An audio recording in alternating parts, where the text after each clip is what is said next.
I don't know if y'all can hear me or not, but I just lost audio. So, We got you, Mo. hello. Yes, sir. We hear Mo, There we and go. Awesome. yeah, That's bizarre. Welcome into the Monday Mirror edition of Main Street Sports Today, presented by the Tennessee Orthopedic Alliance of Columbia. I am Maurice Patton. That is Wade Neely. We're coming to you from our homes, and we'll be here for the next couple of hours talking local, regional, and national sports, and plenty of it to talk. Um, Heck of a weekend, a lot going on, and Wade even got involved in some of it himself, completing that half marathon down in Lynchburg. yeah, was ended up being a great day on Saturday, and we achieved the goal, and the goal was to be able to walk on Sunday, be able to make it to jiu-jitsu tonight, and I feel everything else is gravy. Just being able to walk and get to class tonight will be more than enough, and we had great weather. I do want to give a shout out to those. I was not part of this group, but folks that went down to Huntsville for the Bridge Street Half Marathon on Sunday. They Oh, did not. They did not have as great of a time as that race was relocated, Mo, indoors to the parking garage of the Bridge Street Shopping Center. oh my And goodness. if you ever wanted to run about 80 laps back and forth, that was your spot to do it on Sunday. But props to those fearless ones that did that on Sunday as well, because Lynchburg was great Saturday, Sunday not as kind weather-wise. Indoor half marathon. Pretty much. It looked like the Titanic out there. There was standing water in the parking garage, but the Huntsville Police Department said that's the only way you're running this race today is if you do it in this garage, because they still had some fallout from the storms over the weekend. So a lot of folks made it and had a good time. I was not one of those. We had a great time in Lynchburg. Well, at least they had a backup plan, I guess. So had a backup plan. We're able to get it done, and a few folks from Pulaski, that was their first half, so they will have a story to tell unlike any other after doing that in the parking garage. No doubt. We got, aside from indoor half marathons, we got plenty to get to. In our next hour, we will be joined by Willie G. Ramirez, who covers women's basketball both at the collegiate and professional level. Get his insight on the events of yesterday down in Tampa. Also, in the next segment, we'll be joined by Steve LAYMAN of News Channel 5 talking a little men's basketball. There's still a ball game to go collegiately there. We'll talk a little bit about that and how we got there, and some non-Final Four college basketball talk as well, so stick around for that. We'll also be talking some Braves. Speaking of weather, they might have gotten saved from something by some weather yesterday. We'll talk some other MLB and college baseball as well, little NFL, and get you caught up on whatever you might have missed from the weekend. So plenty, again, to talk about here on the Monday Mirror, and may as well go ahead and get into it, I guess, Wade, with this weekend's results and today's schedule on the Rundown. This is the Rundown. Lock and load, boys and girls. The Monday Rundown is here. But before we get into it, I want to remind you that each and every single Monday, it is brought to you, our Rundown rather, is brought to you by our friends at Zion Christian Academy. ZCA offers a faith-based, Christ-centered education right here in Murray County. So give them a call today. That number is 931-388-5831. Or you can visit them online at zioneagles.org and schedule an appointment today. At Zion Christian Academy, prepared for college, equipped for purpose. Baseball scores from Friday at the high school level. Page with a 6-2 win over Battle Creek. It was Blackman blanking Nolensville 5-0. Christ Christian Academy of Knoxville with a 12-2 win over Eagleville. There we go. Christ Presbyterian Academy defeated Centennial 1-0 and Franklin 11-0. Kings of Williamson County are the Lions, I guess. Watertown 27, Cannon County 7. That is not a football score. Martha Lane Collins of Kentucky with a 6-4 win over Eagleville. It was Giles County, speaking of football, 17, Rocket City of Alabama 0. Good Pasture with a 12-2 win over Grace Christian of Franklin. Middle Tennessee Christian edged Grace Christian of Knoxville 3-1. Lawrence County down Summertown 16-6. North Vigo of Indiana defeated Lawrence County 12-4. Lenore City defeated Portland 8-6. It was Independence 11, Lipscomb Academy 4. Rossview sweeping Loretto 12-1 and 11-1. Mount Pleasant with a 7-3 victory over Collinwood. Oak Ridge defeated Portland 13-2. Oakland edges Rockvale 3-2. Columbia Academy with an 11-3 win over Providence Christian. It was Richland 11, Moore County 1. Siegel defeated Riverdale 9-3. Stewart's Creek with a 7-1 win over Smyrna. Lebanon swept Stone Memorial 6-3 and 8-5. And Upperman with a 4-1 win over White House. Going to softball scores from Friday. Let's go to Lawrence County, but Alabama. Lawrence County, south of the border, defeating Coffee County 5-0. It was Columbia Academy 10, Franklin Road Academy 2. Lawrence County, Tennessee defeats Falkville, Alabama 15-0. Loretto picks up an 8-2 win versus Lexington. Mount Pleasant surviving a bid from Hickman County, winning that contest 11-7. Smyrna down to Elkmont, Alabama 3-0. Austin, Alabama defeats Smyrna 4-3. Stewart's Creek on top of Tipton Rosemark 10-1. It was Green Hill 3, Stewart's Creek 2. MUS, let's go to boys soccer from Friday. MUS defeats Columbia 9-0. Giles County defeats Columbia Academy 3-1. That game had to be stopped due to a very ugly injury to one of Columbia Academy's players in the second half. Thoughts and prayers to the squad there, the Bulldogs. But again, a injury-shortened 3-1 victory for Giles County down in Foley, Alabama. Farragut defeats Gallatin 8-1 in their Friday showdown. Rockvale, 6 goals, just 1 for Westmore, Oklahoma. Good win for Rockvale on Friday night. Wilson Central with a 3-2 win versus Laverne. MLB score from Friday, it was the Braves 10, the Marlins nothing. And then minor league baseball, Gwinnett defeats Nashville 2-1 was your final in Sounds action. Saturday action. On the Big Diamond, Blackman baseball with a 5-4 win over Stewart's Creek. It was Christian Academy of Knoxville 9, Middle Tennessee Christian 1. Portland with a pair of victories over Clinton, 9-6 and 9-6. Columbia Academy has its 28-game win streak, I do believe, stopped by rival Columbia Central, the Lions, with a 6-2 victory in that one. Noblesville of Indiana 5, Eagleville 1. Oakland doubles up Smyrna 6-3. Smith County with a 9-4 win over Providence Christian. And Riverdale doubles up Hendersonville as well, 8-4. In softball action on Saturday, Battleground Academy with a 13-1 win over Providence Christian. Franklin County defeated Blackman 10-9. Middle Tennessee Christian with a 15-0 win over Webb School. Walker Valley defeated Smyrna 7-3. It was Stewart's Creek 12, Nolensville 2, and Cornerstone Christian of Texas with a 4-2 win over Stewart's Creek. Other action on Saturday, boys soccer continues as McGill-Tulane out of Alabama defeats Columbia 4-0. Madison County out of Alabama ties Columbia Academy 2-2. Gallatin picks up a 3-2 win versus Greenville. Giles County with 2 nice victories, 2-0 over Hazel Green, Alabama, and 6-2 over Brubaker Tech. Giles County wins the Gold Coast Cup down there in Foley, Alabama this weekend. Baker, Alabama defeats Rockvale to cap your boys soccer scores from Saturday 2-0. Saturday night, the Grizzlies picked up a 109-103 win versus the Detroit Pistons. Charlotte defeats Nashville in MLS action 2-1. Tough road result there for Nashville on Saturday afternoon. Tough result for my Houston Astros on Saturday afternoon. They fall to the Twins 6-1. The Marlins defeat the Braves to cap our MLB scores from Saturday 4-0. Nashville bounces back with a 10-2 win versus Gwinnett on Saturday afternoon. Good win for the Sounds over the Stripers. Again, 10-2 your final. Sunday, NHL action. All eyes were on Ovechkin, but there was another game played, believe it or not, and Canadians defeated the Preds. Tough luck for Nashville. They fall 2-1 in Sunday action. The Marlins Braves game from Sunday was postponed, as was the Nashville Sounds game versus the Stripers. But in extra innings, Houston defeats the Twins on Sunday.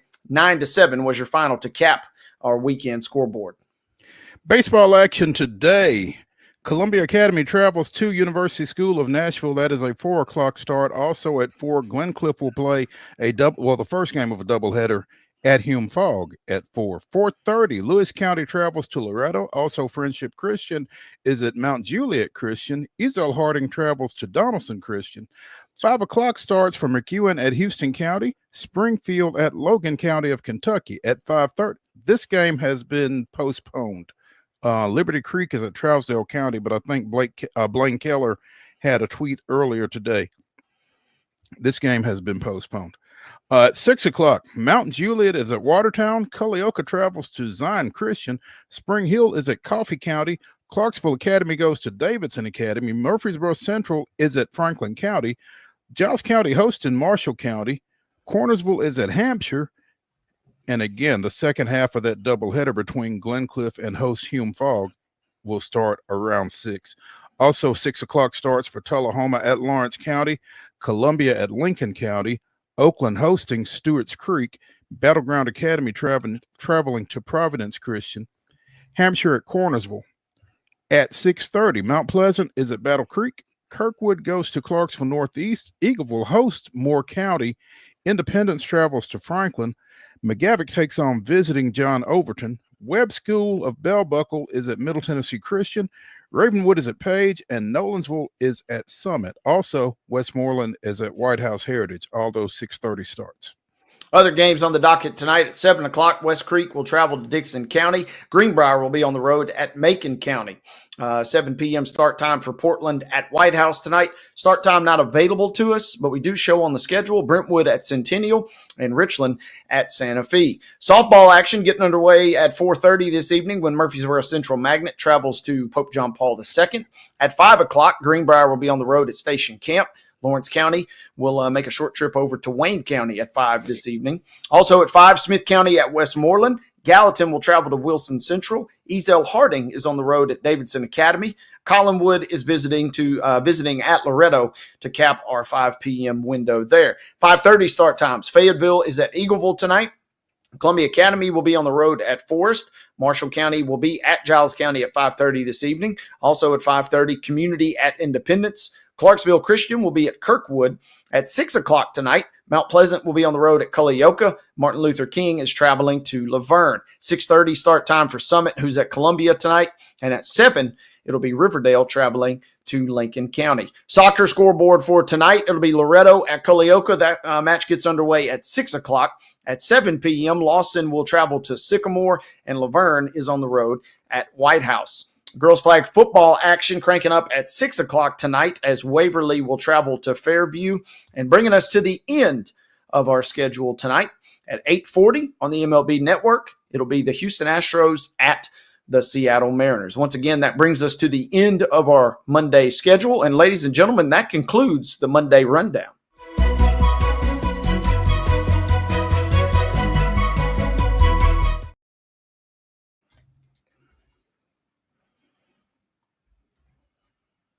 Neely's Mill in Columbia. Be sure and check out their delicious daily deli lunch options available from 11 a.m.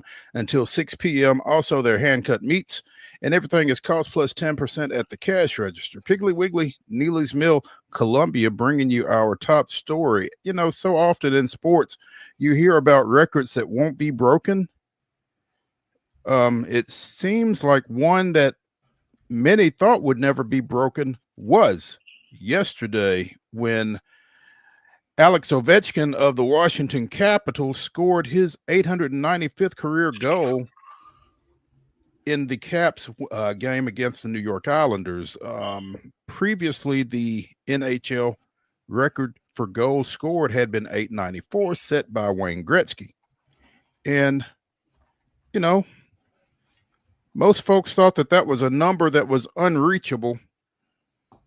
Clearly, I mean, I don't know if Ovechkin ever thought that it was reachable or not, but he did.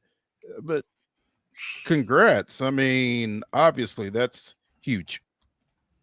No doubt. And this was fun. Caught the game Friday night where he scored 2 versus the Blackhawks, and kudos to the NHL. They put that one on the NHL network. Sorry for the folks in Chicago. You're kind of SOL because of a local television deal, thanks to the Reinsdorf and the FanDuel Sports company of the world. But if you were able to watch it, it was great. Saw the 2 goals Friday, and Mo, it was awesome. Ovechkin, in the midst of the chase for the President's Trophy, the Caps are gunning for every win they can, and Ovechkin leans over to his coach and says, "Do not put me out there for an empty netter. I don't want to get this goal and this record on an empty net goal." And kind of played out favorably, because then Sunday we were treated to a really special moment. Granted, that comes in a losing effort, but he gets it in regulation. He gets it on the full shift there, 5-on-5, and it was an epic scene. They had that red carpet rolled out. I mean, within 2 seconds of the goal going in. I don't even know. I don't think they have reviewed a goal that fast to confirm who scored it, because that red carpet was out right away, and for well deserved. He stands alone for a record that, like you said, was seemingly untouchable. Surely you didn't think they were going to wave off the potential record-breaking goal, right? I love that. I texted a few friends, and I was like, they go back and they review, and I've been on the short end of this financially a time or two. They'll go back and they'll review shots on goal. They'll review who is credited with the goal. They'll change things sometimes hours after the game, much to my financial detriment there. But, once you roll the red carpet out, Tom Wilson would lock him in as the assist and lock in Ovechkin as the goal. The great one was there on Friday night as well. He was certainly there Sunday. I mean, it was an epic scene. Ovechkin's mom in the house. I mean, everybody showing love and showing respect. I got to see him in Nashville just a couple of months ago when he came. Only Preds game I went to this year. Take that for what it's worth. But it was because of that reason. I wanted to see Ovechkin in his year where he had a shot to maybe make it. And it was just a cool thing. And it's just mind-blowing that a record that was seemingly untouchable has been passed.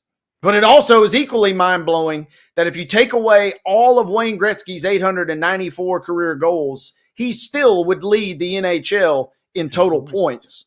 1963 total assists. I mean, just a fantastic two-way player, but there has never in the history of the game been a better guy at putting the biscuit in the basket, as they like to say, than Alexander Ovechkin, 895 times and counting. And it's pretty cool in that Ilya Sorokin, who gave up the goal for the Islanders, Ovechkin had never scored on him before. He is the 183rd different goalie to give up a goal to Ovechkin.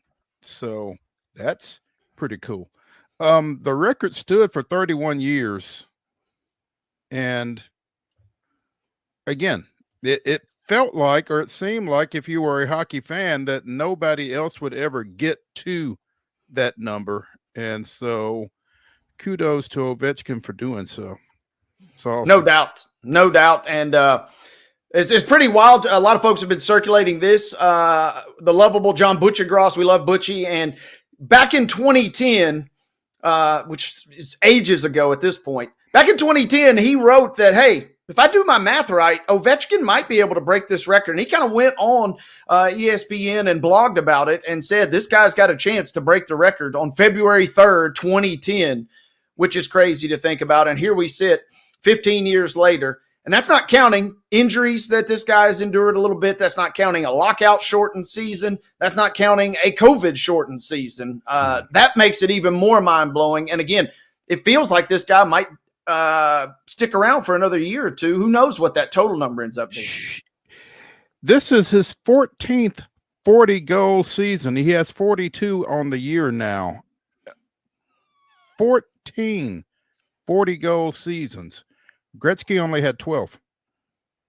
So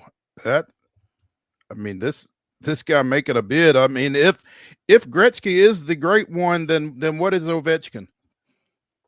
They call him the great eight, but I mean, he is the single greatest goal scorer in NHL history, and just a lovable guy, right?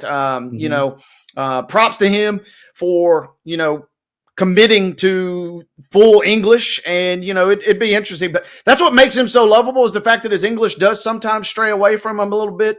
But him in the locker room still singing "Bands That Make Her Dance," those are some of the greatest clips that will live in NHL history. A guy singing a song that's no business being played in this day and age is kind of as much of the rotation as it should be. But Ovechkin is still all about "Bands That Make Her Dance," Mo, and we love watching him play because he's got that fiery passion, and he's hoisted Lord Stanley. All of this kind of makes what we saw yesterday that much more special.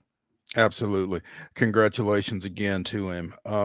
Let's take a break here on Main Street Sports Today, presented by the Tennessee Orthopedic Alliance of Columbia.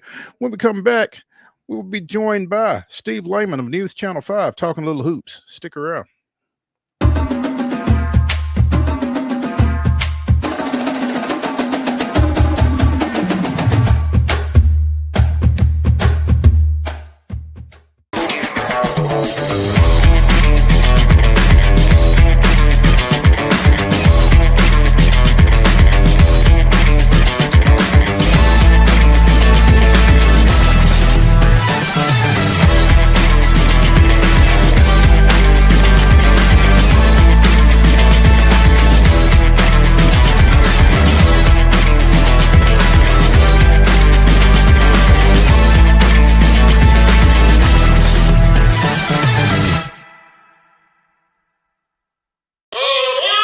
Step into the Lionel retail store at Opry Mills, Nashville, and you'll be captivated by all the magic of the 123-year history of Lionel trains. Whether you're already a train enthusiast or just getting started, Lionel will energize your love for trains.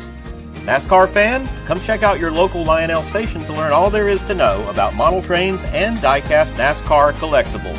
Visit nashville.lionel.com or call 615-455-9399. Custom Stone Handler supplies over 600 distributors and suppliers with quality stone products. Along with River Stone, we produce and distribute over 100 building, landscape, and other bulk products.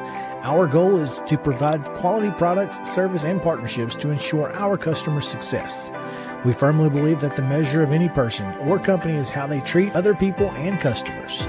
Give them a call at 931-490-4990 or visit CustomStonehandlers.com.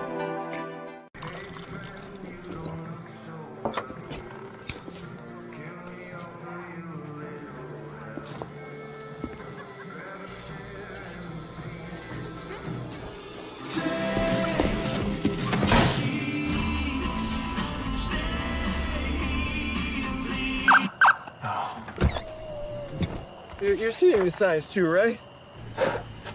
What signs?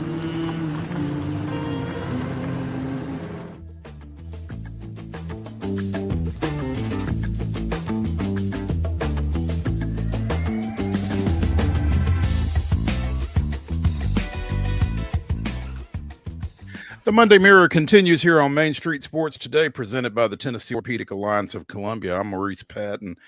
That's Wade Neely. And pleased to have with us from News Channel 5, sports anchor Steve Layman, talking little hoops. Steve kind of moonlights as the play-by-play guy for Belmont basketball, so he's got some multiple insights into this college basketball thing. And Steve, wanted to get your thoughts on Saturday night's action with the All-SEC matchup between Florida and Auburn, and then that epic comeback that Houston had to punch its way through to tonight's game.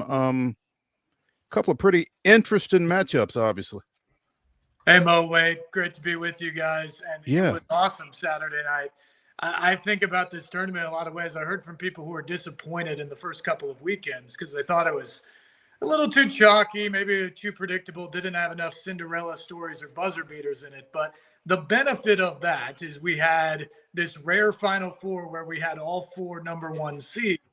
And what we got were two terrific games on Saturday night. The SEC game was, I think, what you expected, a back and forth, just slugfest between two teams that are really, really good. And I think what you ultimately saw was the depth of Florida wear down Auburn in that game. I thought it was clear that Auburn was the better team.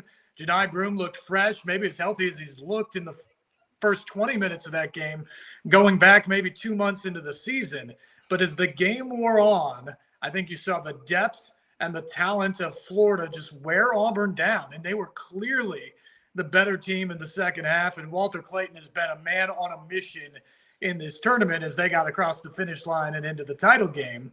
And then the second game, you can go either way. Was that an enormous Houston effort and comeback, or was that a Duke collapse in the final few minutes? And I give a little bit of credit to both of those things. I think, number one, Houston's defense is the number one defense in the country, and they limited what metrically is the best college basketball offense in the metric era since Ken Pom started to one field goal in the final 10 minutes of the game. So that is unbelievably impressive. They applied the pressure to Duke with their defense. But as you look down the stretch, Duke's going to have some sleepless nights here, guys, because they couldn't even get the ball inbounding in the final couple minutes of that game.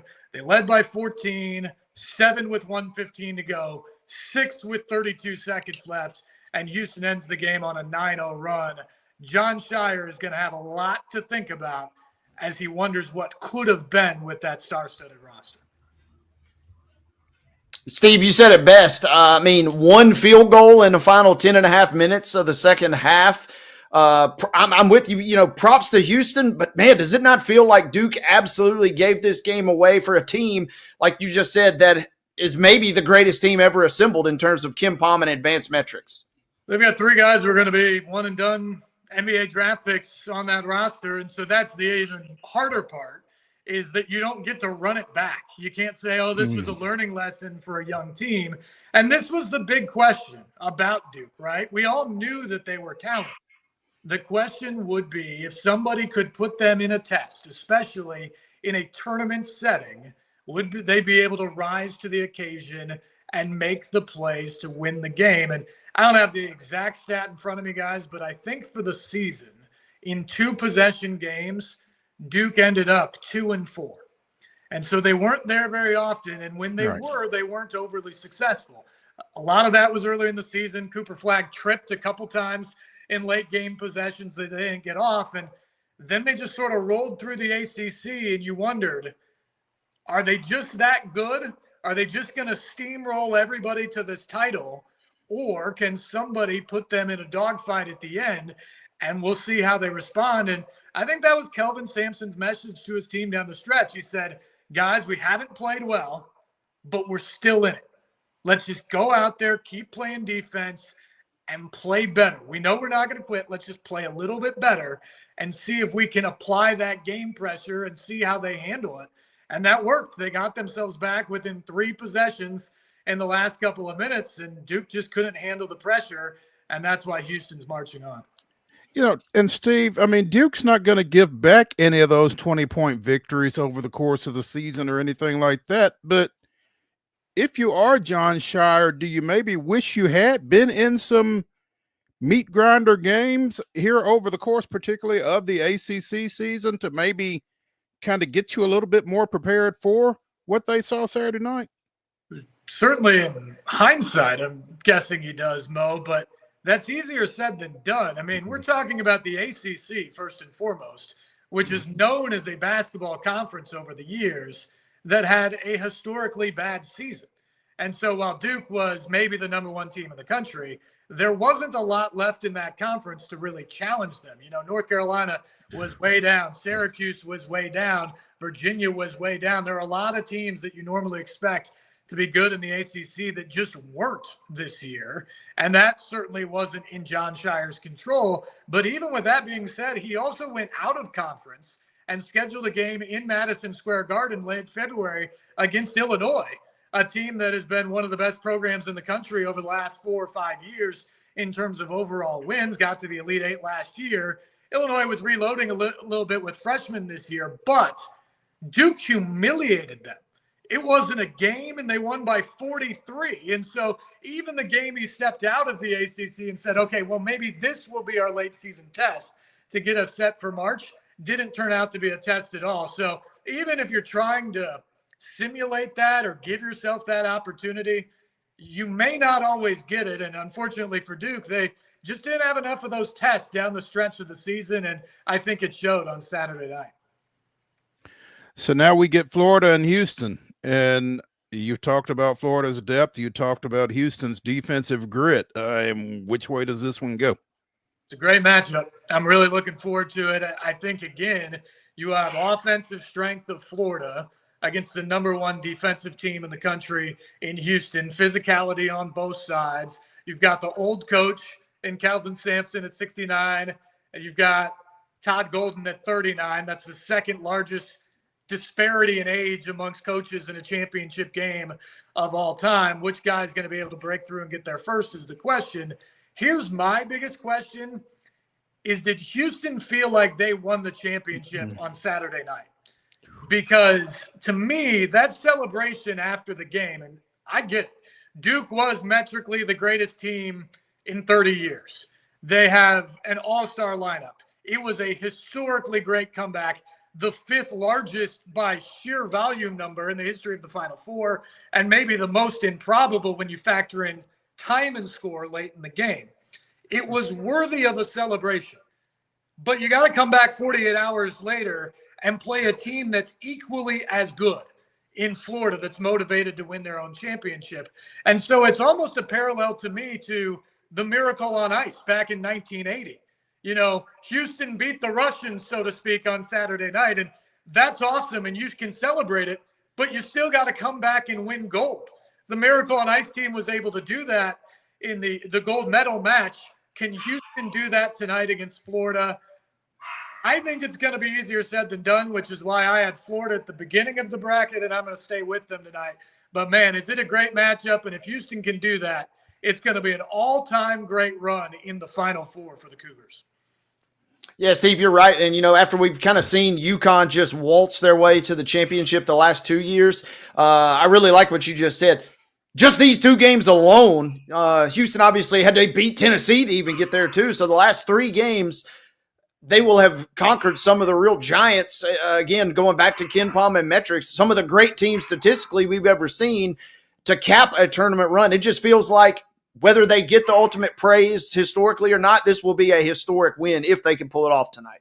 Yeah, and Wade, I think you can say that for both sides. You mentioned some of the past. Yeah, that's true too. Yeah.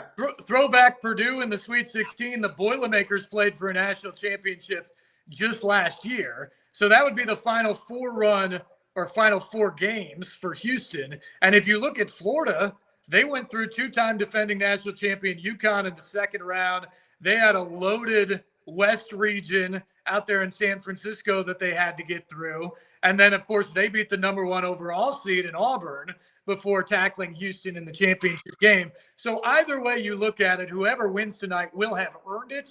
And when you throw in the fact that the Final Four was made up of 4 teams that all had KenPom net ratings of 35 or higher, which would be 4 of the top 8 overall rankings in the metric era, which spans nearly 30 years now, you have to say whoever wins tonight will go down as one of the all-time great champions in college basketball. I think it's going to be a great game. I'm looking forward to kind of the stylistic clash. And just one other thing, Steve, that I was really blown away by was, yeah, Duke are kind of wilted, crumbled, whatever term you maybe want to use there. But how about Houston with the Stones, especially Juwan Roberts? When they flashed the graphic that he's shooting, 70%, 60% on the season at the line, they weren't the 2 prettiest free throws, but he absolutely sinks them both. It kind of just feels like this Houston team has that, for all these talk that we've had in this conversation about metrics and statistics, it feels like Houston's kind of got just this weird, odd X factor, team of destiny almost type vibes with them tonight. Well, and they've got the scars of the past battles too. Juwan Roberts did not play well in the Sweet 16 when Houston lost to Duke last year. He made amends on Saturday night. 62.5% free throw shooter, knocks them both down the stretch of that game. And you can say that for several guys on this roster. And that was the big dichotomy in this Final Four between Duke and the other 3 teams. Duke, no question, had the most talented roster, certainly starting 5. But none of those guys had been in a tournament setting until this March. Everybody else in the Final Four made up their roster of guys. Yes, a lot of them are transfers, but they're transfers who've now been in that system at that school for more than 1 year. In Florida's case, it's Walter Clayton Jr., it's Will Richard, it's Elijah Martin, it's Alex Condon. Those guys have been there for multiple years. Juwan Roberts, Javier, you talk about LJ Cryer, Emmanuel Sharp, even Milos Uzan who comes in. Those guys have all gotten scars within the Houston program and in their college careers that I think set them up to be in these tight battles in the postseason, and has served them very well so far. 7:50 tonight on the Big Nickel News Channel 5. It's Florida and Houston playing for the national championship. But, you know, the landscape of college sports and college basketball, you always got to be looking ahead. And some interesting portal news over the weekend involving a couple of area major schools, as Vanderbilt picked up a couple of post players over the weekend, and Tennessee picked up a post player and a guard, the post player from Vanderbilt. Steve, any thoughts on Mason Nicholson and Jalen Washington coming to West End? Well, I think Mark Byington did an unbelievable job in his first season in applying a roster and putting them together and getting them to the NCAA tournament. Nobody expected that. They were picked dead last. And so he's got some challenges here with guys leaving that were such integral parts of that team, but I think you have to give him the benefit of the doubt that he knows how to assemble a roster. The two guys you talk about going to Tennessee, though, that's something, because Jacoby Gillespie was an All-Big Ten guard at Maryland this past year, a big reason why they were in the Sweet 16 and could have gone further. Obviously, I know him really well from his time at Belmont. He's a terrific player, great guy, great fit to step in there and I think pick up where Zakai Ziegler left off. And then you mentioned Jalen Carey. That one's fascinating, not just because of the move, but did you see the quote he gave out? The quote about, I'm all Vol now. I don't care about black and gold, and I don't care what they say. That's going to be something that I don't know if he's going to feel the same way when he has to go back into Memorial Gym in the future. I wonder if he realizes – I hope he realizes that that's a home-and-home series. Yeah, exactly. And the other thing about that, guys, is just when you look at the portal, I'm pro NIL. I'm pro these guys getting paid. It is the reality of the situation.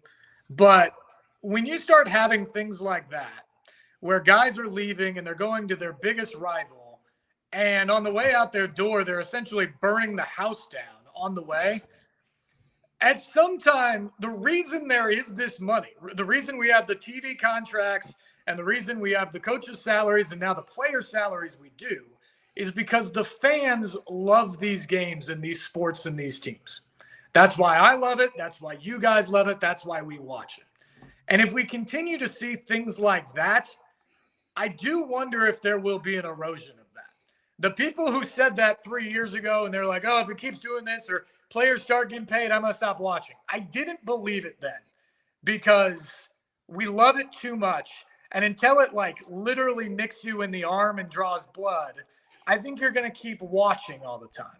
But when guys you've invested in literally walk out on your program and then badmouth you on the way out the door, that's, I think, when you're going to start to see some of these rich donors who didn't get rich, by the way, by giving their money away, saying, maybe I don't need to give money to the NIL for this guy who may just well stab me in the back a year from now. And if that happens, then college athletics really hits a place where they're going to have issues to get out of. So I'm hopeful with the House settlement here that we're going to find a framework that we can come up with something that lends a little bit of order to the chaos. But right now we don't have it. And that was a glaring example of it over the weekend. Steve, any thoughts on Buckyball heading west? Oh, I have plenty of thoughts. I think it's a good hire by Texas A&M. Bucky McMillan has proven himself. He is a really good basketball coach. I wonder a little bit about the fit in College Station. He doesn't necessarily have ties to the Texas area. So how quickly is he going to be able to jump in there? Texas has become a really rich basketball state at this point. He's got a lot of teams he's competing with, one of which is playing for the national championship tonight.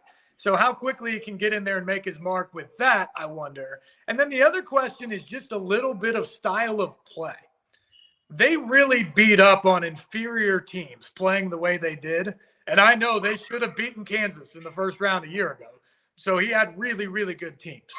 But night in and night out against the SEC, can you really press people up and down the court for 94 feet and 40 minutes and think you're going to turn over Jacoby Gillespie at Tennessee enough, or Walter Clayton at Florida enough, or Mark Sears at Alabama enough to run away with those games? I wonder about that. It is such a good league with so many good players and so many elite coaches. There's a reason I think you don't see a lot of that style right now. He's going to be very different than every other team in the SEC. It may work. It may work most of the time. I question whether it can work all the time. And for an A&M team that, kind of feels like it got close with Buzz Williams and trying to take that next step, may work, may not be good enough. Yeah, especially when you have that much money in your coffers, Mo. I mean, they fired a coach who had, $75 million waiting him in football because they weren't happy with the direction it was going. So when you get that much money, yes, there's the benefit of the resources and the facilities and everything that comes with that. And I think Texas A&M will sink money into this program to try to be good, especially now that Texas is in the SEC with them. That said, when you have that much behind you, you also have a lot of pressure on you and not a lot of patience. And in this day and age with the portal, where you see places like a Vanderbilt, which hadn't had any success in recent years, get turned around in 1 year by Mark Byington and go to the NCAA tournament, he's inheriting a program that had been going to the NCAA tournament under Buzz Williams. So I think the expectations are going to be high and the patience will be relatively short. And Bucky McMillan and Bucky Ball is going to have to live up to it. I'm reminded of the great philosopher Christopher Wallace, Steve. More money, more problems. I would take that money, for the record, by the way. Give me all the problems for that much money. Yeah, it would soothe a lot of them for sure. You kind of talked a little Big Ten. You are an Illini grad, Steve. Nebraska winning the college basketball crown and securing a $300,000 NIL for its roster members. Kind of setting a new tone for college basketball, I would guess. Yeah, it's really unique. I talked with someone in Nebraska today who was saying that their neighbors were bragging about the fact that Nebraska was the first basketball program in the state of Nebraska to reach a Final Four. And I said, yeah, in a program no one even knew was going on, or a tournament that no one even knew was going on. So it's interesting to see what the Crown has done. And you say 300,000, that sounds like a lot. That's like a backup wing at Nebraska or a Big Ten program at this point. And I think the deal was they have to distribute amongst the roster that played. So, the 12 guys on the team each get $30,000, which I can't believe I'm saying this, but that's like chump change for these guys today, given what the NIL roster bonuses are. So I'm not sure if it's quite the game changer that people thought it was going to be, but hey, if you're going to make these guys stick around for an extra few weeks and play a bunch of games in Vegas in April, I guess they deserve a payday for it. Well, they did make out better than Central Florida, who they beat 77-66.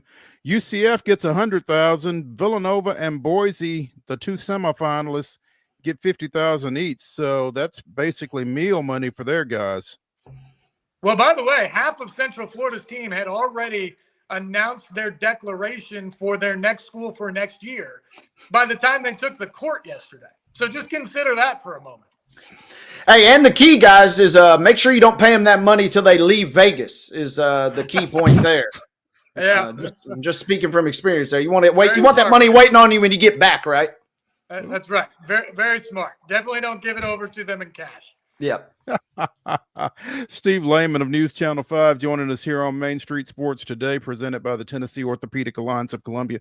Steve, appreciate you taking some time with us this afternoon, and look forward to catching up with you again soon. Appreciate it, guys. Always have fun. Enjoy the game tonight. Thank you, Steve. Thank you. See you guys. When we continue here on the Monday Mirror edition of Main Street Sports today, we'll talk a little baseball. Stick around after this.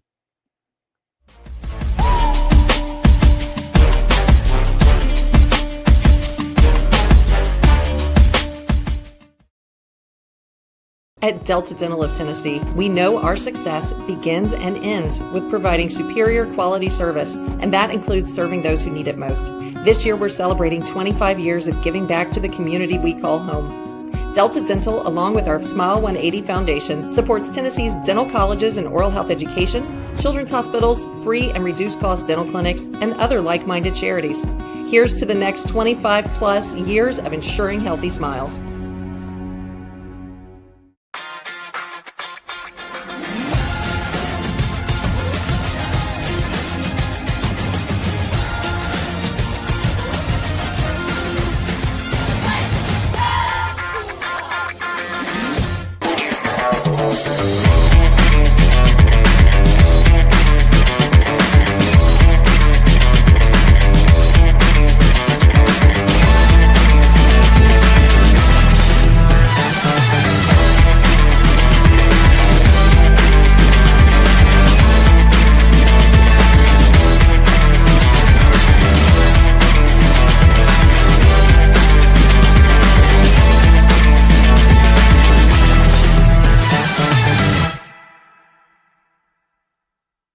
A game without a crowd is just a scrimmage.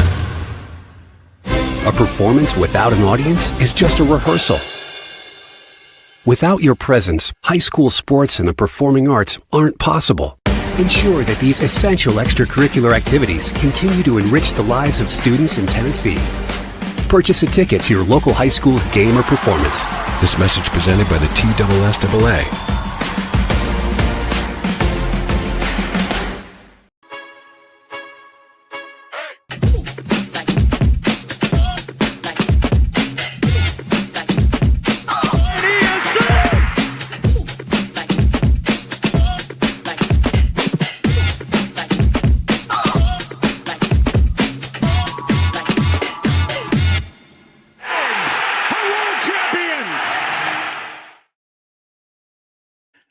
April 7th, 1987, Rick Mailer blanks visiting Philadelphia on 3 hits at the Atlanta Braves win 6-0.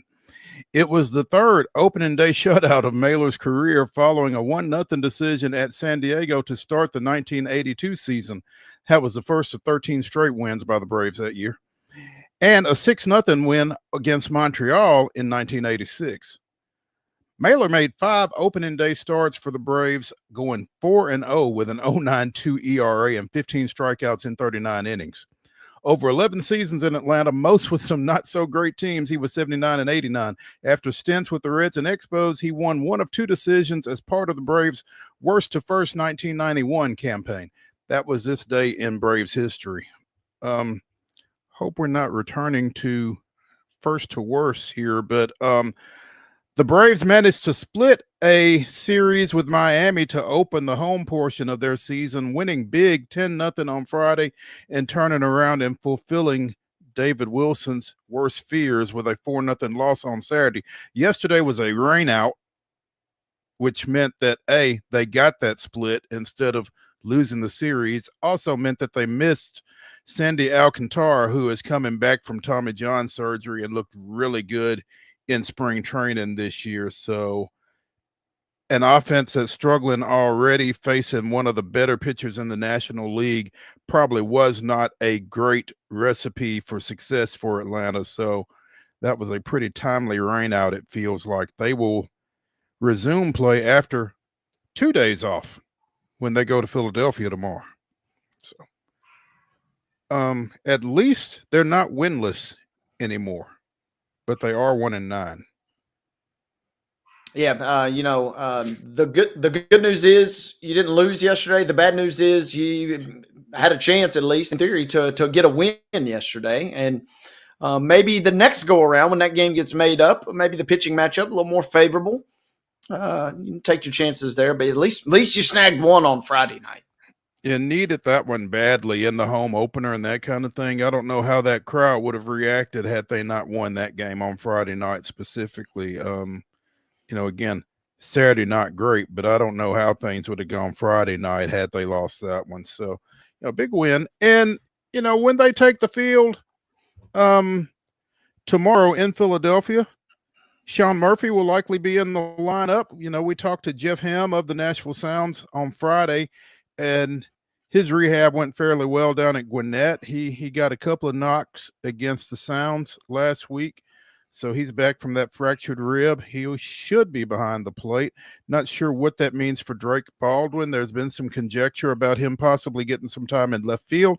He is still on the roster. The Braves designated backup catcher Chadwick Tromp for reassignment. So I can't imagine them keeping Baldwin up. He's a young guy, obviously making his major league debut, and needs to be getting at bats. So we will see how that plays out. Also, we talked about Jesse Chavez being outrighted and refusing the minor league assignment. Well, he has re-signed with the Braves on a minor league deal. So just can't quit Jesse, or Jesse just can't quit the Braves. He is still in the organization, and would not surprise me at all to see him back up at some point. Yeah, it feels inevitable, right?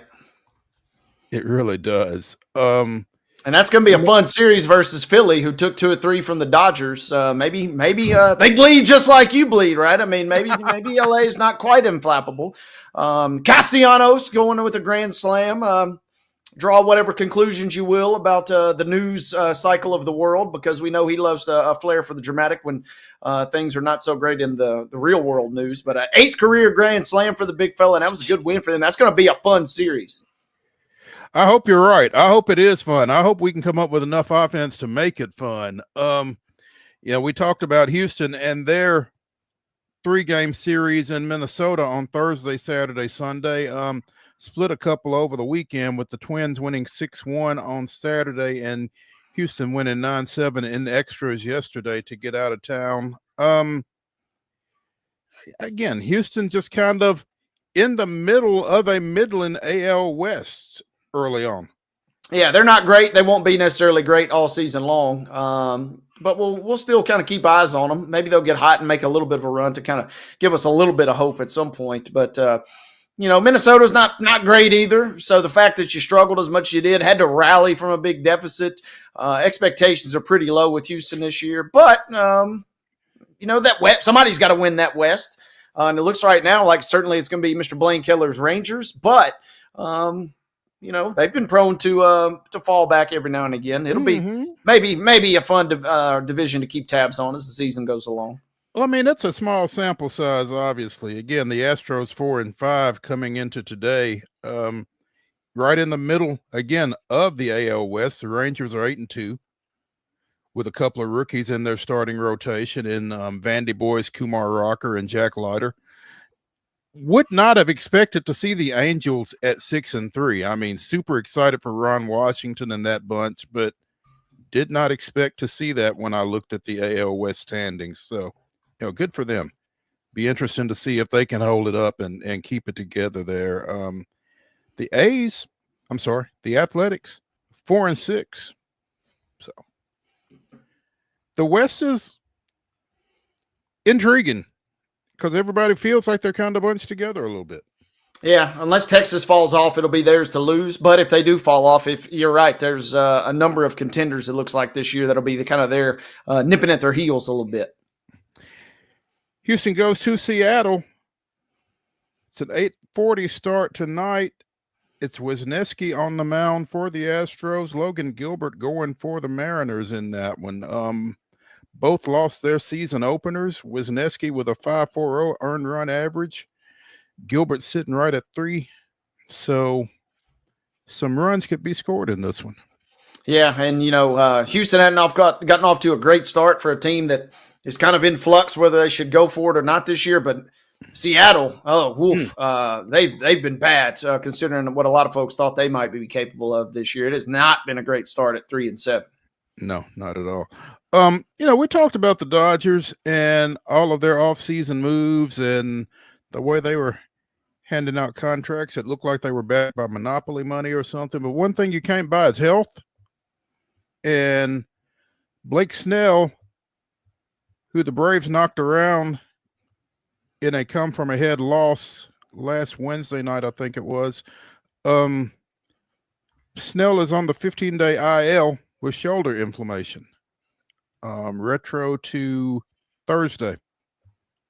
So, unfortunately, kind of in character for him, historically speaking. Snell has had shoulder and elbow injuries and soft tissue injuries. Only twice in 10 major league seasons has he put together a qualifying number of innings for, consideration for stat leaders and that kind of thing. So,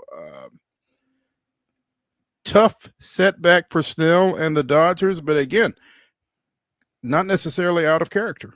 So,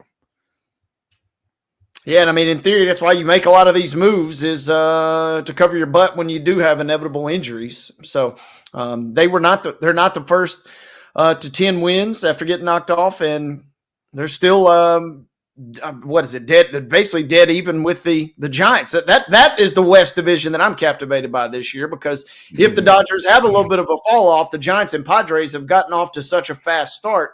Anytime any of those three teams get together, it feels like it should be must-see TV at some point this year.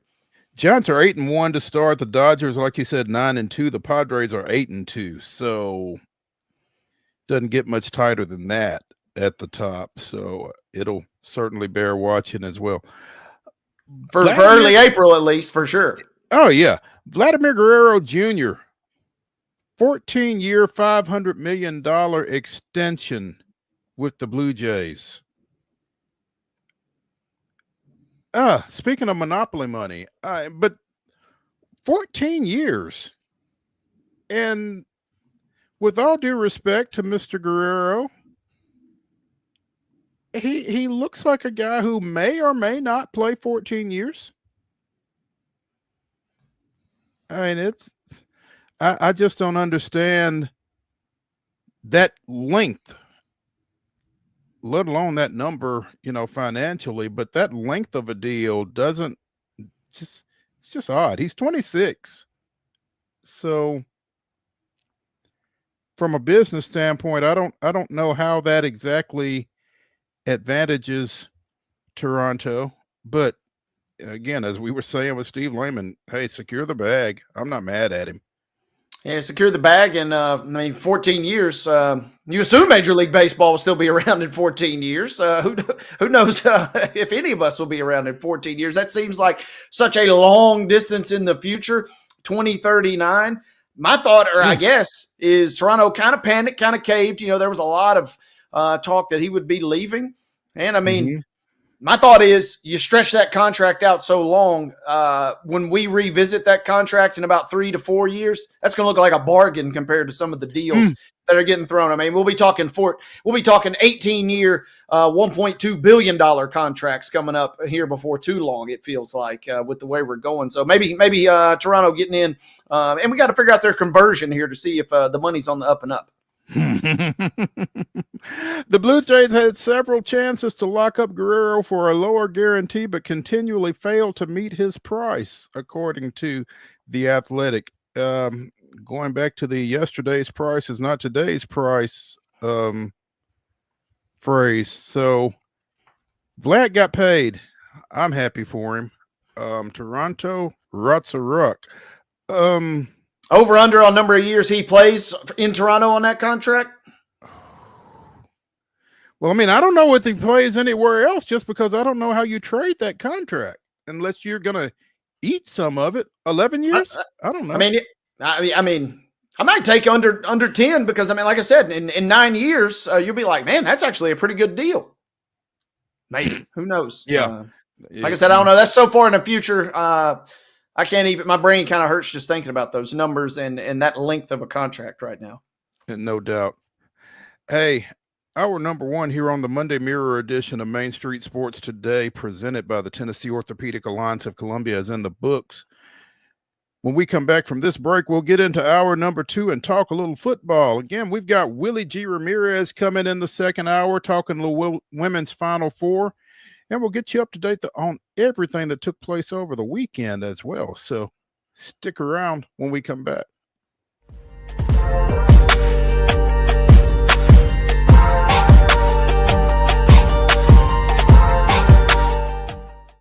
Hi, I'm Dr. Vilay Saisuka, CEO and founder of Premier Foot and Ankle Centers of Tennessee here in Murfreesboro. We offer foot and ankle care from ingrown toenails to diabetic foot wounds. We also fix ankle fractures and things like that. Call us today to schedule an appointment. We look forward to seeing you. Because here at Premier Foot and Ankle, we believe that the journey begins with happy feet.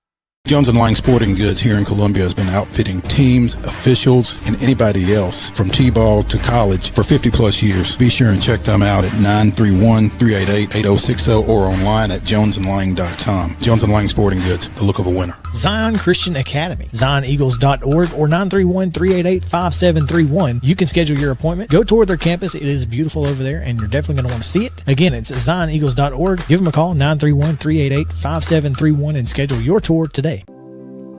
Custom Stone Handler supplies over 600 distributors and suppliers with quality stone products. Along with River Stone, we produce and distribute over 100 building, landscape, and other bulk products. Our goal is to provide quality products, service, and partnerships to ensure our customers' success. We firmly believe that the measure of any person or company is how they treat other people and customers. Give them a call at 931-490-4990 or visit CustomStonehandlers.com. Piggly Wiggly, located in Neely's Mill Shopping Center, is Columbia's locally owned and operated Cost Plus 10 grocery store dedicated to serving the community with low prices and smiling faces. Piggly Wiggly offers fresh, hand-cut meats daily as well as daily hot plate lunches from their deli counter. You're certain to see smiling faces and a helping hand when you're here at Piggly Wiggly. Come by and check out our fresh produce, high-quality meats, and more. Down home, down the street, we'll see you at the Pig.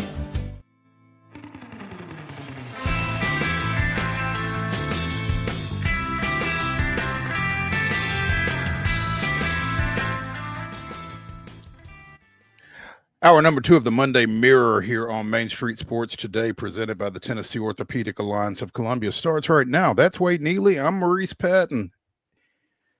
Trey Lance is a Charger. The former 49ers draft pick who spent the past 2 years as QB2 or 3, I guess, with the Cowboys, signed a 1-year, $6.2 million deal to back up Justin Herbert for Jim Harbaugh and that bunch.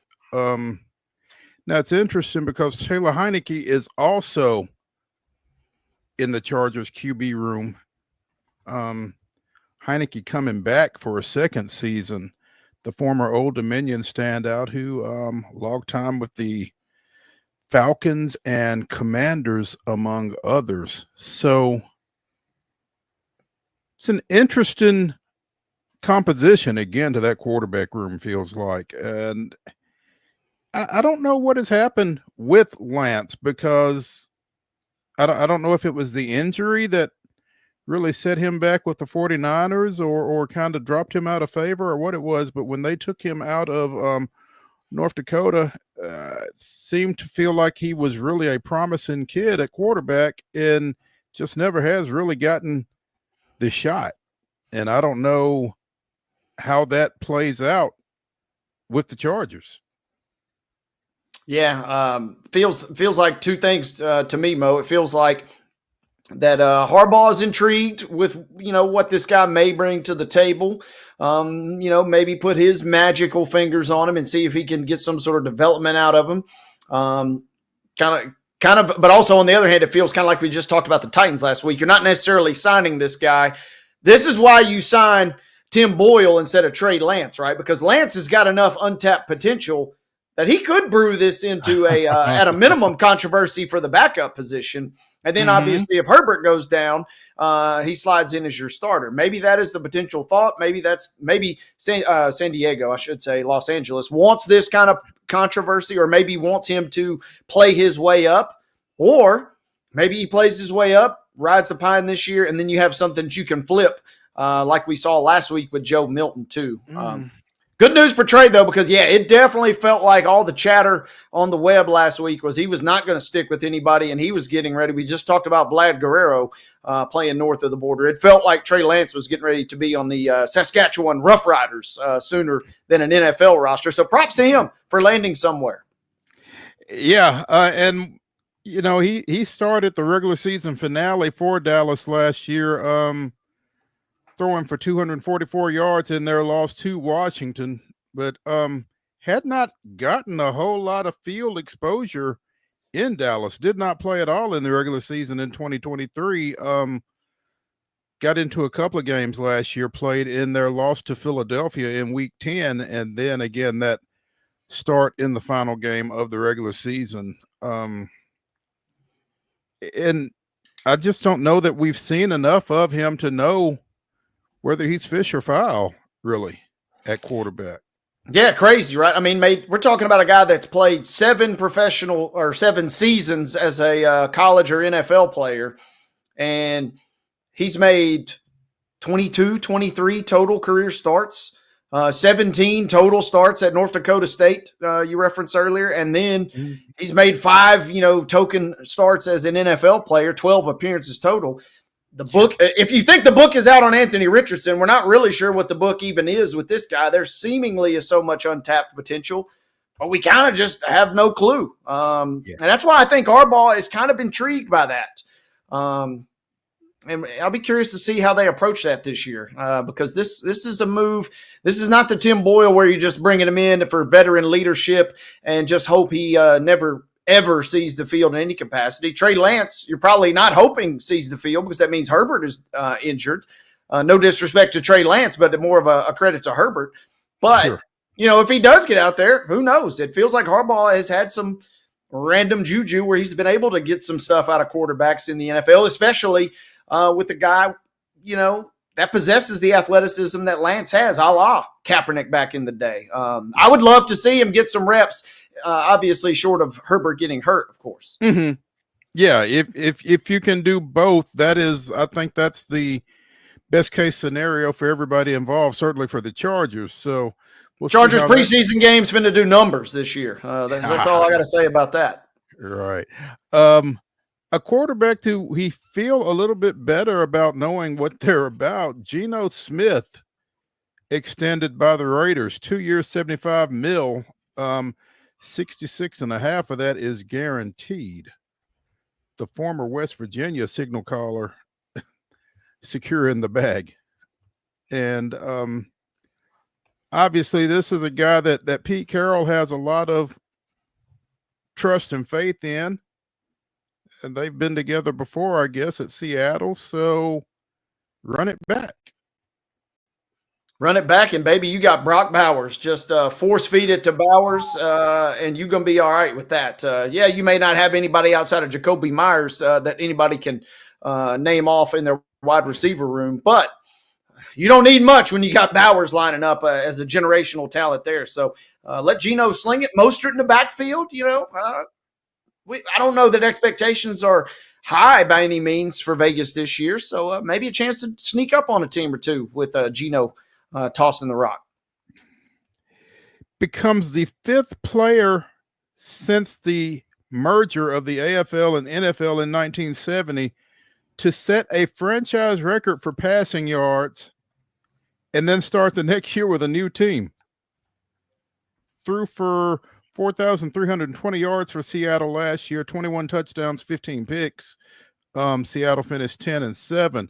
Previously accomplishing that, this is kind of a motley crew here for sure. Jameis Winston, Jay Cutler, Ken Stabler, and Bob Berry. I know you remember Bob Berry, Wade. I'm very familiar with Mr. Berry. When did he play again? Right around 1970. Yeah. Okay. Can't say I'm familiar with him. Yeah. But two of those names, though, with left tackles. Cutler and Winston, obviously, I mean, what we're talking about here, and you kind of have this with Geno to an extent, is with Winston and Cutler, those were seasons on their high end of their variance scale.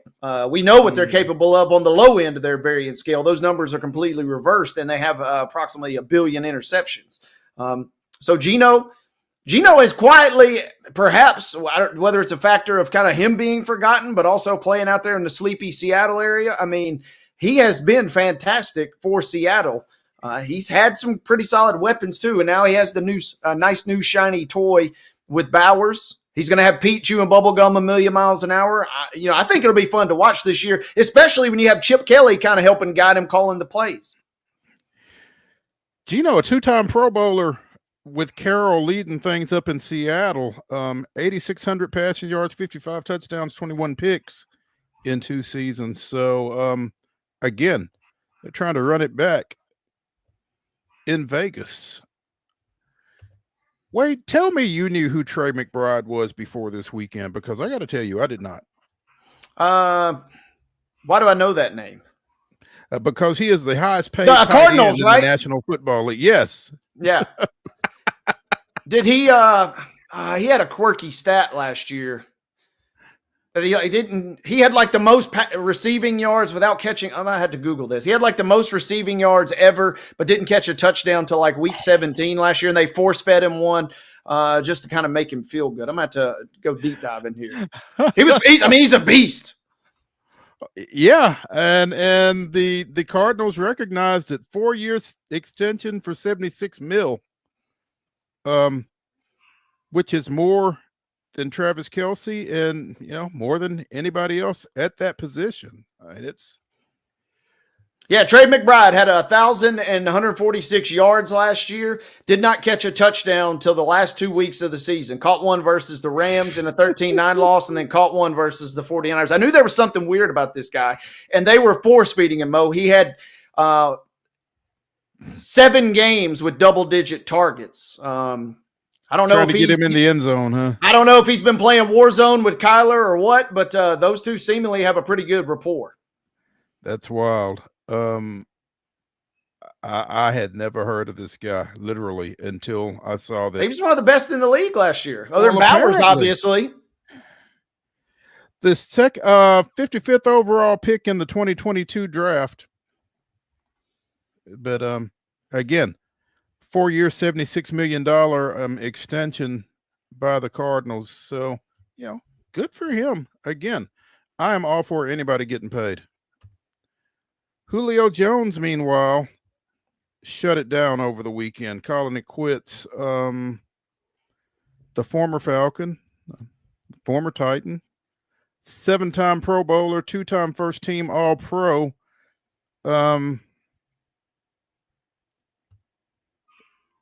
Really wish he could have been better used here in Nashville, but clearly that wasn't to be. 13 years. Obviously one of the better receivers of his era, and did most of that damage in Atlanta, obviously. So, nice comps, though. I mean, he's Devontae Adams, DeAndre Hopkins, Mike Evans are all of the guys that played here through the same time, I guess, that Julio did. And again, 7-time Pro Bowler. You feel like he's a probably first ballot Hall of Famer once he becomes eligible for that. No doubt. And I mean, he's one of those kids and one of those guys, like you just rattled off some of those names. I mean, he was kind of Calvin Johnson-esque when he first burst onto the scene. And I think that's what a lot of folks thought his top end might be. And coming out of Foley, everybody's just salivating. Hey, have you heard about this Julio Jones kid? Do we got a shot at him? No, you don't have a shot in hell because he's going to Alabama. He was kind of breaking the mold on those dynamic, just nuclear receivers that Alabama would go on to produce. He was the guy kind of to do that. Epic career. Real shame he didn't get the ring, obviously. And then, even folks in Nashville had dreams when they brought him in, fresh off the 1 seed the year before. You're thinking, all right, maybe the Titans, make a run with Julio. Wasn't meant to be. kind of went out with a little bit of a whimper, but man, his glory years in Atlanta. Fantasy football legend, which speaks to just the sheer volume and production this guy was capable of. 1,871 receiving yards in 2015. That's number 2 all-time for single season receiving yards. Again, very, very Megatron-ish. In fact, his 1,964 yards 3 years earlier were the single season records. So said less than 100 yards short of that. Yeah. Heck of a career for Julio. Congratulations to him. Be interesting to see what's next for him. I mean, if he gets into the booth or just kind of rides off into the sunset. So yeah, he was at his peak. There weren't a lot better as far as just, you know, he never kind of reached that pure Megatron level, like I said a moment ago, but he was pretty dang close, and he had to be accounted for every single time you lined up. And those Falcon offenses with him, when they were really, really humming, you know, in the early 2010s, man, they were dynamic and they were explosive, and he was right there in the thick of every bit of it. Absolutely. Let's take a break here on Main Street Sports Today, presented by the Tennessee Orthopedic Alliance of Columbia. When we continue the Monday Mirror, we'll be joined by Willie G. Ramirez talking a little women's Final Four and more. Stick around.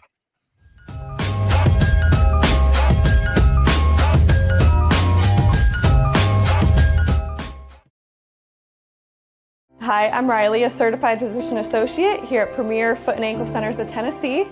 We have a couple locations, Murfreesboro, McMinnville, as well as Franklin. We treat people of all ages. We're excited to get you back on your feet and hope we can help you today. Call us today to schedule an appointment. We look forward to seeing you. Because here at Premier Foot and Ankle, we believe that the journey begins with happy feet.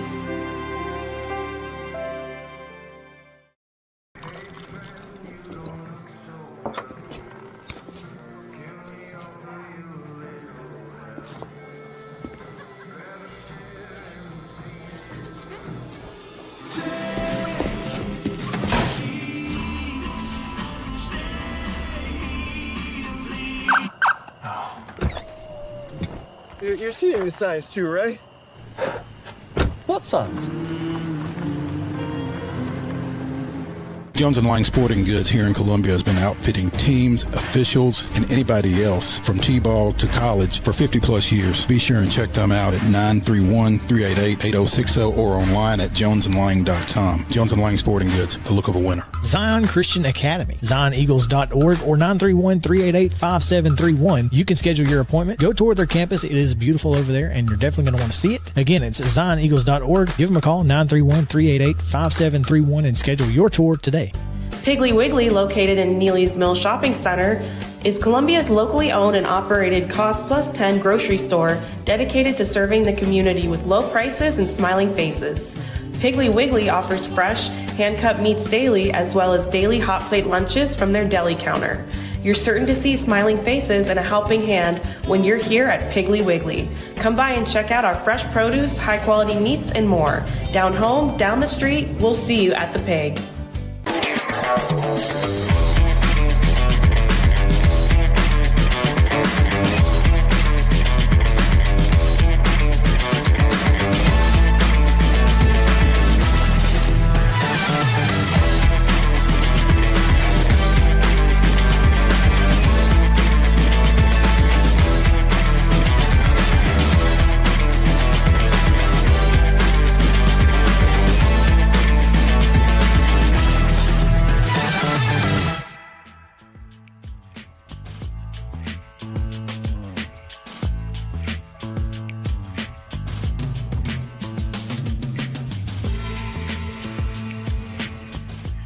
The Monday Mirror continues here on Main Street Sports Today, presented by the Tennessee Orthopedic Alliance of Columbia. That's Wade Neely. I'm Maurice Patton.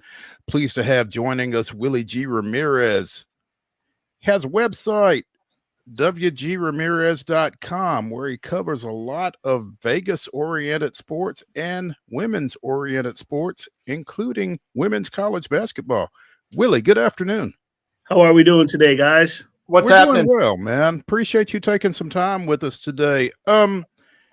What are some of your takeaways from 82-59 UConn winning its 12th national championship and defeating South Carolina for the second time this season, the second decisive time this season?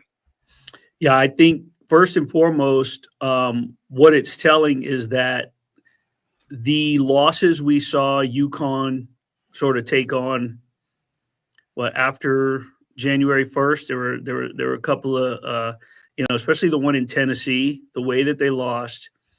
I don't think it was indicative, and you're taking them away from their conference schedule. I'm never really fond of the non-conference games that take place in February or March, but I think that game against South Carolina in the regular season is where we were given sort of the spotlight that this was the time that Gino Auriemma was going to, put his coaching expertise to work, and that Paige Beckers was not going to leave college without a national championship. I mean, we could sit here and talk about, South Carolina, UCLA, USC, with a healthy USC with Juju Watkins, Notre Dame.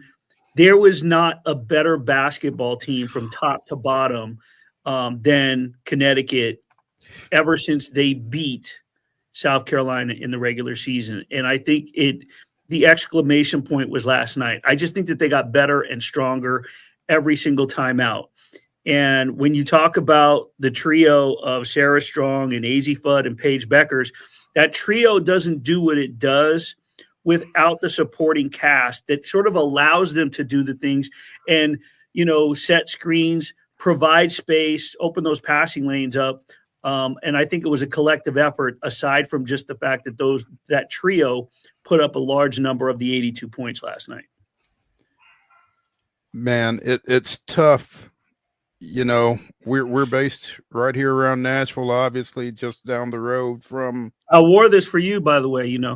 I appreciate that. Yeah, it's tough for us locally. Your neck of the woods. Yeah, I know. I hate that we didn't get a chance to catch up, but you're a busy man. But yeah, it's tough for us to give UConn credit. But man, as you sat there and watched that dismantling unfold yesterday, it's tough not to. But the one question I have, Willie, is how much different, and I don't want to make excuses for Dawn Staley or South Carolina. I mean, they got crushed yesterday. Second time UConn has crushed them. But a lot of that was taking place inside, and South Carolina was settling for a lot of perimeter jumpers. They weren't able to get anything going inside offensively. How much of a difference would Ashlyn Watkins have made? Well, I've been saying this phrase all day today. I just wrote out a rundown for ESPN Las Vegas, which we'll be doing right after this. I'll be doing a couple hours here in Las Vegas, and it's the phrase, if ands and buts were candy and nuts, all have a Merry Christmas, because we could talk about if Juju Watkins didn't get hurt, would UConn have been in the national championship? How would that have played out differently? If Paige Beckers wasn't injured the last 2 years, would we be talking about Caitlin Clark the way we've been talking about Caitlin Clark? So it's a fair question, Mo. I just am never one to do that because we don't know, and you can't speculate and take away from. And you know what? To take Dawn Staley's words, to overshadow what UConn did and put together.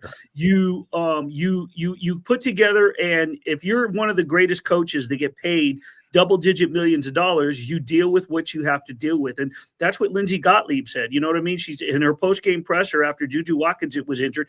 Hey, we understand the loss that we have, but we have to now talk about what we have left. So I'm not dodging the question. I just don't think it's a fair question, because I think that South Carolina is still a well-coached team with one of the best, maybe 4 coaches in the nation. I mean, if Corey Close, Gino, and Dawn are the first 3 I'm turning to if I'm a president at a university. So I just don't know, regardless of what that roster looks like. I just don't know if you were going to stop that freight train out of stores. I mean, think about it. What they were able to do, and it's one thing to say, "Hey, this was an experienced group. They came together. They finally had the chemistry. Paige was finally healthy after X amount of years." But Sarah Strong was a freshman playing like a senior. So I mean, it's really hard to speculate. Mm-hmm. Yeah, to me, guys, it's almost like Gino looked at Dan Hurley the last couple of years and said, "You want to run? I'll give you a run," and put on a show for the ages. I mean, they flattened Oklahoma.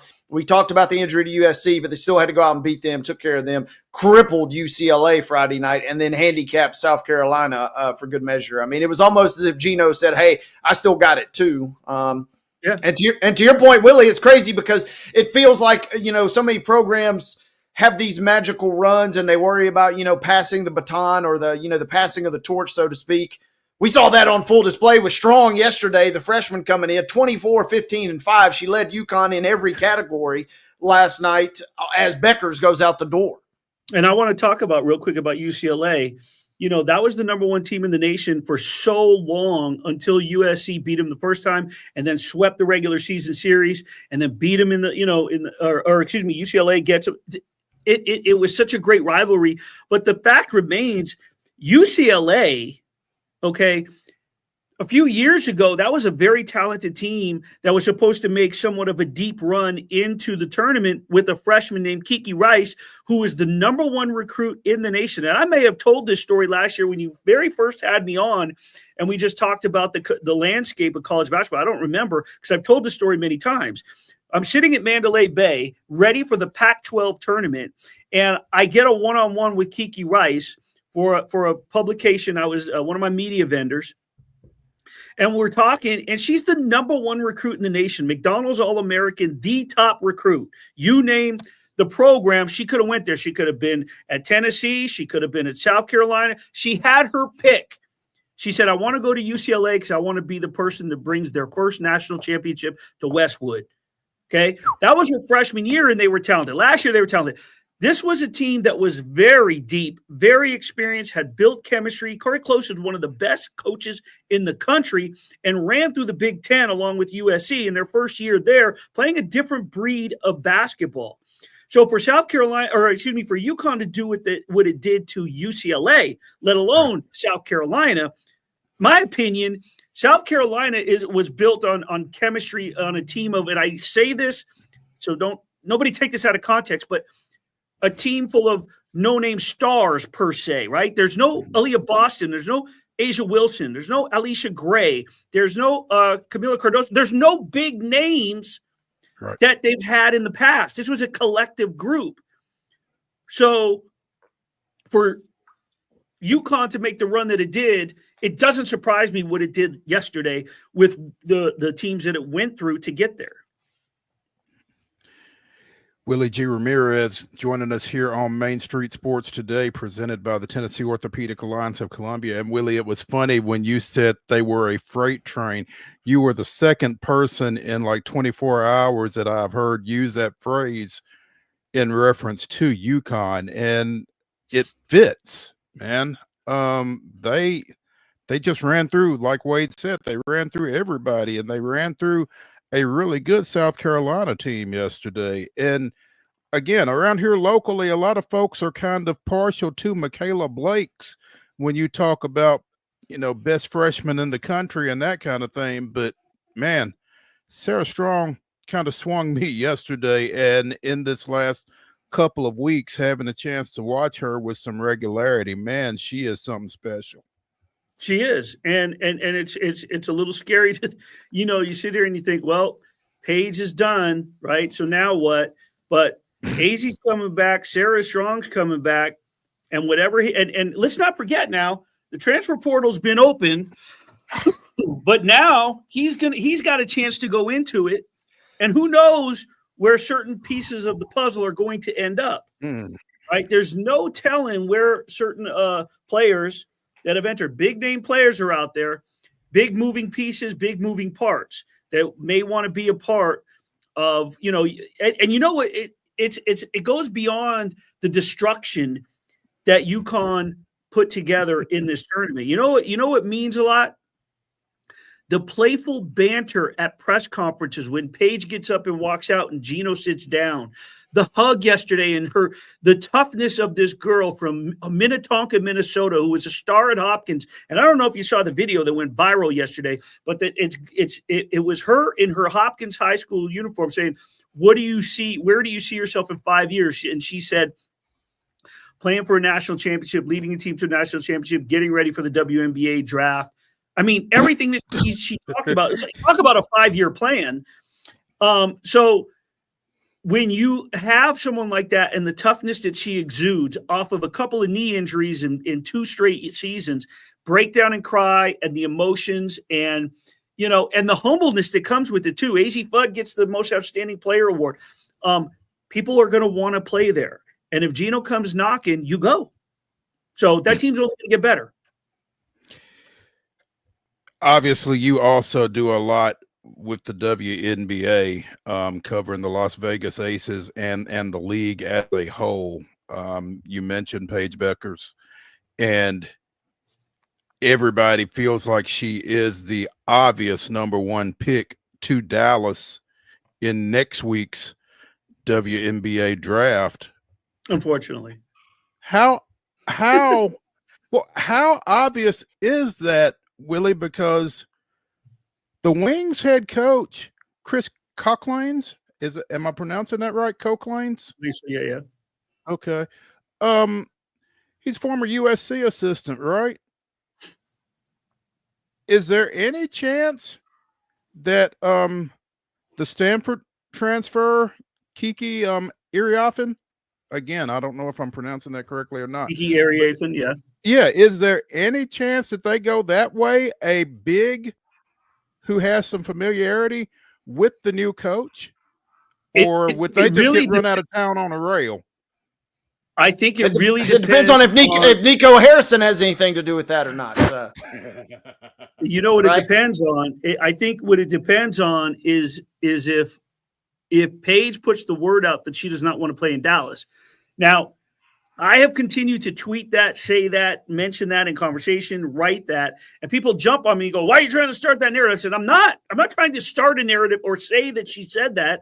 What I'm saying is that what if she doesn't want to play in Dallas? Now, they have improved. The WNBA has made some incredible moves. We've seen a lot of free agency movement this season, some of the best that I've seen since the Aces got to Vegas, and I really invested myself into this league. But what if she doesn't want to go to Dallas and, oh, by the way, wants to be picked number 2 overall, or demands and Seattle trades? Why? Because her best friend, the phrase twin that the girls use, "Hey, twin, what's up, twin? That's my twin. That's my twin." Who was in the audience watching this? Who was FaceTiming after they won the national championship? Nika Mule. She got injured overseas during the offseason. I get it, but she's a member of the Seattle Storm. They've rebuilt that roster. They've got Skylar Diggins-Smith. They got Nneka Ogwumike, right? They've got a very talented roster in Seattle and a very good coach. It wouldn't surprise me if we heard some blockbuster news that Paige wants to play in Seattle with Nika. So I don't know. I mean, I get what you're saying with Kiki, but could we see a 3-way trade? Sure. I think anything is possible, considering we're talking about the last year of the CBA. That's why you're seeing a lot of these big-time free agents sign 1-year contracts this year. These big names that are moving around, the unrestricted free agents, they're all signing 1-year deals because they know the CBA, one of the biggest demands is going to be that the salary cap goes up and the maximum salary price is higher. So I'm leaving that door open. Dallas has the number 1 pick. Paige Becker should be the number 1 pick in the draft, but I'm not saying that's a slam dunk, because anything could happen. Paige could say, and right now she holds the cards. Dallas would be fine. Would they be salty and be like, "Man, we really want Paige. We'd love for you to play for us." But they would move on. They would move forward. It's a business. So I'm just waiting to see what happens. And maybe Paige doesn't care. We don't know that. Only Paige knows that. Maybe her closest people and her agent and whomever else. But she's going to get paid one way. She's already getting paid one way or the other, right? NIL money, that doesn't go anywhere. It just translates into endorsements, right? She's already, they were pitching her in Unrivaled before the season even got started. The future is Unrivaled. And they were talking about, I think of her name, from LSU. Angel Reese? No, the star now. Right now, Flau'jae or Anissa Mora? Yeah. Flau'jae. And Paige, they're already committed to Unrivaled next season. So they have a lot of endorsements, a lot of money coming their way outside of whatever their rookie salary. I mean, that $78,000, $80,000 rookie salary that they're about to get, that's going to pay their taxes. That's going to help pay the taxes off the endorsements that they're making. There we go. Willie G. Ramirez joining us here on Main Street Sports today, presented by the Tennessee Orthopedic Alliance of Columbia. Willie, what do you make of Adia Barnes taking the SMU job after the work that she did at Arizona? I'm surprised only because I know her love for Arizona. Her alma mater, right? Yeah. Yes. And I know what she's built. I don't know. I haven't talked to Adia. I wanted to text her and congratulate her, but I just went ahead and I tweeted something. But I have to wonder if part of it is, Arizona going into the Big 12 and the Pac-12 going away. There's one thing to be part of, your alma mater, be it UCLA, USC, Arizona, Arizona State, Washington State, but that comes with being a part of the Pac-12. The history of the Pac-12. Now you and I, Mo, we remember, I don't know about you, Wade, but we remember the Pac-8. There was a Big 8 and a Pac-8. And there was a big Pac-10 and a Big 12, right? So there's something to be said about a historic conference going away. And I don't know if that has anything to do with it. I don't know. She said, well, let me set my sights. The climate, times are changing. It's time for me to move on.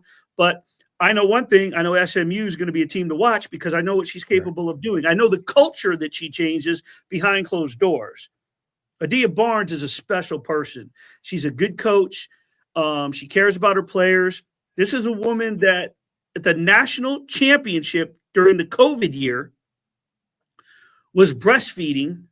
I believe it was the national championship or the Final Four, but at halftime. And her husband was there watching the newborn. I mean, she is a poster for what we see in the success of for women in sports, women in, a powerful woman in sports, changing the culture for a program, a mentor, all those things wrapped up into one. You come up with it. Adia Barnes is it. She's a special lady. And I think that SMU stole her and is going to be a fantastic program with her there. Feels like a fantastic hire for SMU. Mm-hmm. Yeah. And it feels like SMU is across all sports, opening the purse strings. They're emptying the pocketbooks for players and for coaches now, seemingly. Well, and that's the beauty of college sports, that you can open up the pocketbook. I mean, who would have thunk it? You guys have been talking sports for however long, however many years. Who would have thunk it that just a few years ago, this season, it would take 2 seasons and UNLV come down to the last game of the season could possibly have been in the college football playoff. Who in their right mind would have said, hey, in 2 years, this team that is one of the worst statistically, analytically, and historically in college football, in 2 years, it's going to be on the cusp of playing for a college football playoff. So, and I mean, it's not women's basketball, but the point is in college sports, you're right. All things go. The things that we were complaining about college basketball coaches in the 80s and the early 90s and calling everyone cheaters, they're now just doing legally. And really, they weren't cheaters. They were just trying to keep up with the Joneses, and the NC2A knew it. So there we go. Willie G. Ramirez joining us here on Main Street Sports today, presented by the Tennessee Orthopedic Alliance of Columbia. Willie, we may be reaching back out to you after the draft to get your thoughts about it next week. So keep your phone close. I'll be ready, guys. I'm going to be on that. I'm going to be watching the draft live. I'll be on all the Zooms. So I'll be taking notes and looking forward to it. And I'm sorry I miss you, man. I'll tell you what, all those rooftop bars, they said, Willie, listen, even though you're a jazz guy and old school funk and R&B, you hit them rooftops and the honky tonk will kick in. You will have a good time. So I had a blast down there. Now I stayed in Franklin, saw some of my TikTok crew, couple of TikTok stars by the names of Remy and Juliana. And my son joined and went to the Nashville Predators Golden Knights game. I did a one-on-one with Jonathan Marchessault for the Hockey News. So it was a good time. Very good piece. Yeah. Thank You were in Franklin. You were in my backyard right here, man. Goodness gracious. Seems like everybody's there. I got to catch up with our good friend Teresa Walker. So that's fantastic. Yeah. That's great. So you had a proper trip. I like that. You went from the real Vegas to Nash Vegas. We'll get your real breakdown off air on the real differences between. I arrived. I literally was texting my friends, my TikTok friends, right? Now they're like my daughters now. But I was texting them. I was like, hey, I don't care if you guys, I'll show up in an Uber with my luggage. I've done it in Vegas. I'll do it in Nashville. And they said, no, we'll be here for a while. So I dropped my luggage off in Franklin, took a lift back up to Nashville. I will say this one thing before I go. I've complained a lot in my time since 1972 about Vegas infrastructure and traffic. I will never complain about my hometown traffic again and the fact that our state flower is a traffic cone. Y'all have the worst gridlock with one road in and out on that 65. Let me tell you. But I found my way to the top of Morgan Wallen's joint and had a great time. Did you throw a chair? I did not throw any chair. Okay. Then you're up one. Okay. Willie, we appreciate it. We'll catch up with you. All right. Thanks, guys. Thank you, Willie. All right. Let's take a break here on the Monday Mirror edition of Main Street Sports Today, presented by the Tennessee Orthopedic Alliance of Columbia. When we come back for the final segment, we will get you caught up on everything from the weekend that we did not already get to. Stick around.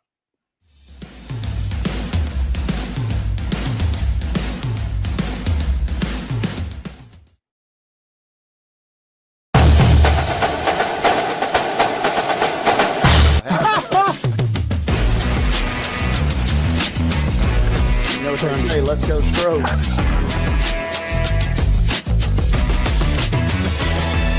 People are amazed at the variety and quality of guests we bring into Main Street Sports Today.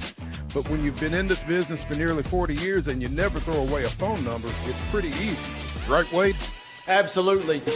And Wynn agrees with me. Check out some of our guests featured on Main Street Sports Today. Step back and catch my breath. But I expect nothing less from you, big boy. Let's get going. We make it work pretty good. So the fans are tremendous. It's fantastic. It was really amazing. Yeah.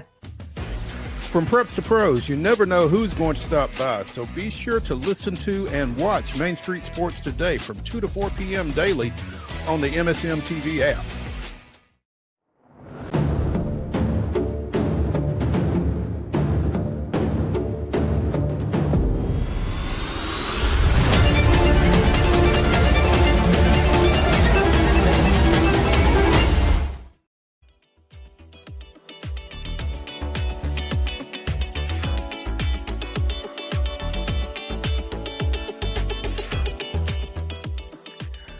It is the final segment of the Monday Mirror here on Main Street Sports Today, presented by the Tennessee Orthopedic Alliance of Columbia. That's Wade Neely. I'm Maurice Patton. Southeastern Conference baseball from the weekend.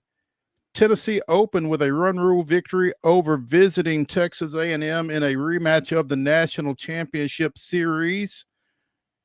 A&M countered with 26 runs, 11 homers, in a doubleheader sweep on Saturday. I guess they were trying to get ahead of the rain, but 9-3 and 17-6. The Aggies got out with the series victory.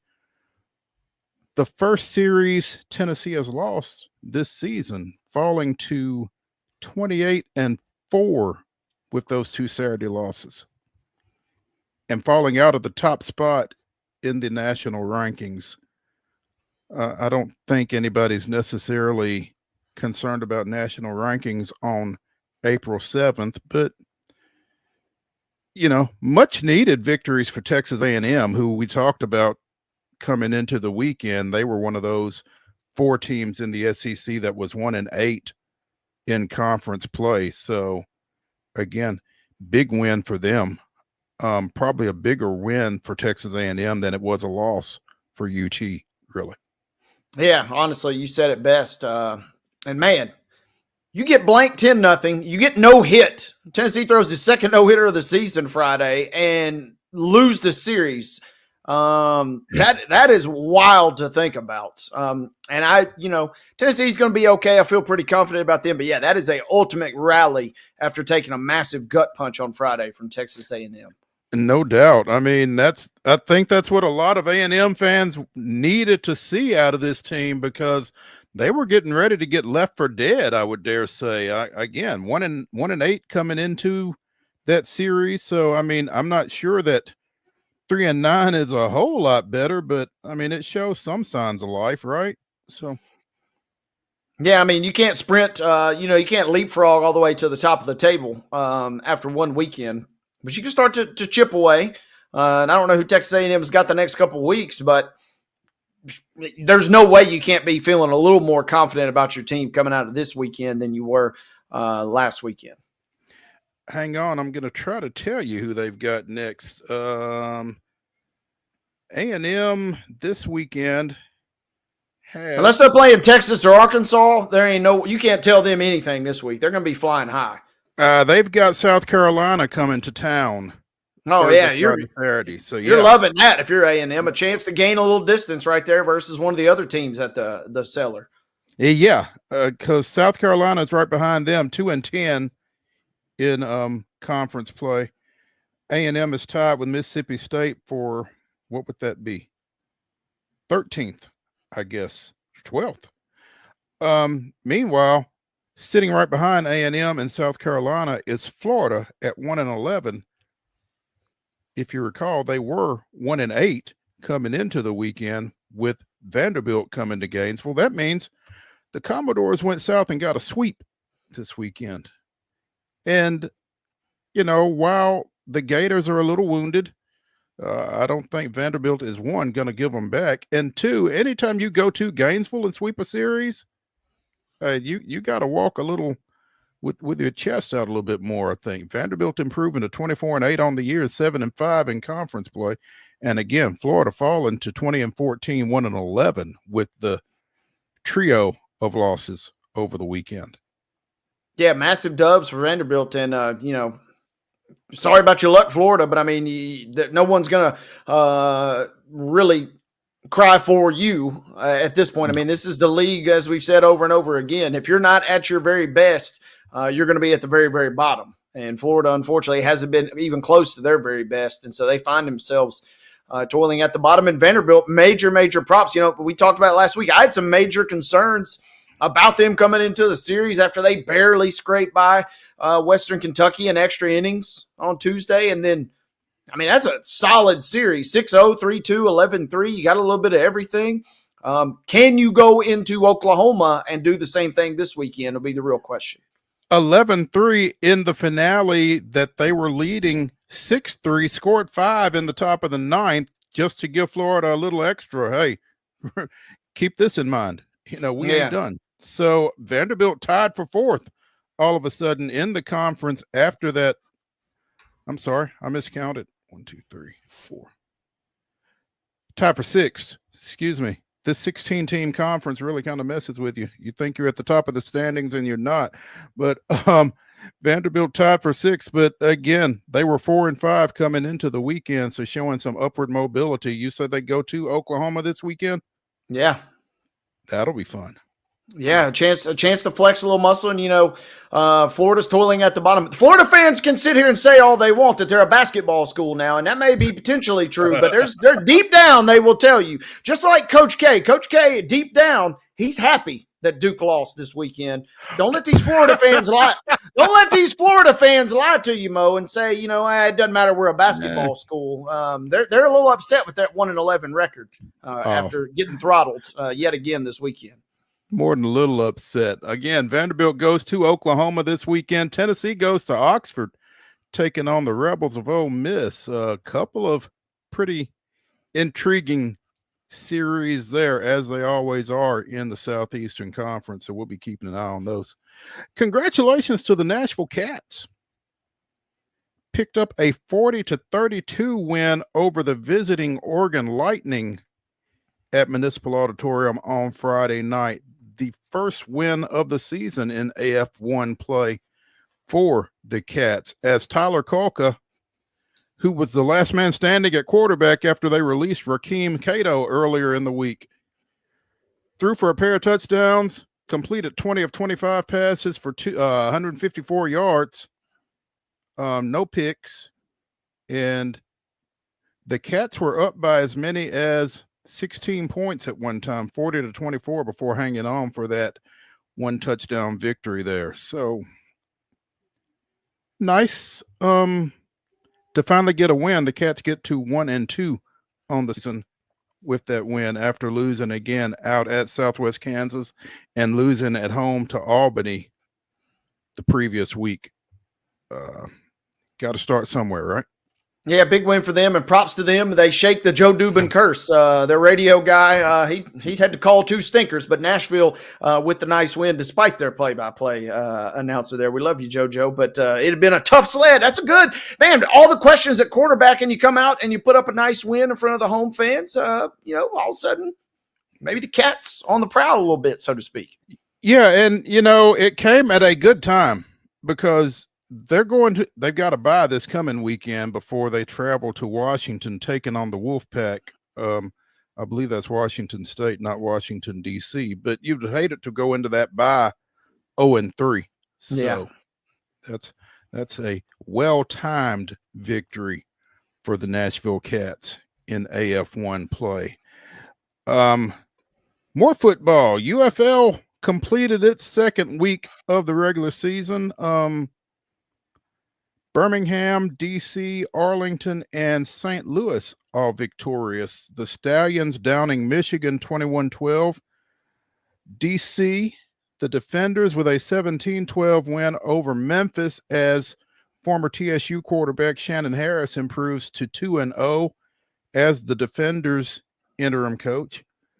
Arlington with an 11-9 win over the Houston Roughnecks, and St. Louis defeated San Antonio 26-9 yesterday in the final game of the weekend. So,